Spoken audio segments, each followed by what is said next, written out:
Hello students, this is a 2-mark question on DBMS on topic relational algebra and relational calculus. The question reads as follows. For each of the questions, state the followings. Suppose relation R and S have n tuples and m tuples respectively. The minimum and maximum number of tuples that the result of the following expression could have is, and here we are given two expressions A and B.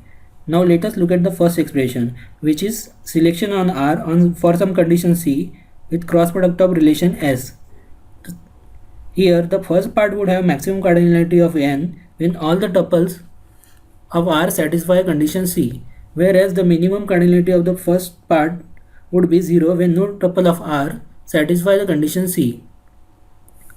The second part is simply S, hence the maximum and minimum cardinality of this part would be m. Now the minimum cardinality of the whole expression would be 0, which is minimum cardinality of the first part multiplied by minimum cardinality of second part, which is m, which evaluate to 0. Similarly, maximum cardinality of the first expression would be n multiplied by m. Now the second expression, which is projection of R on some attribute set L minus relation S.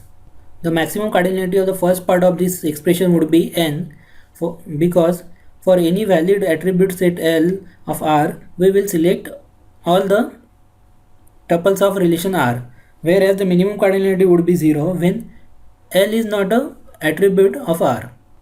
Again, the second part is relation S, hence the maximum and minimum cardinality of this part would be m. Now the minimum cardinality of whole expression would be 0 minus m, which will evaluate to 0 because of subtraction operation, which basically find all the tuples which are in first relation but not in second relation.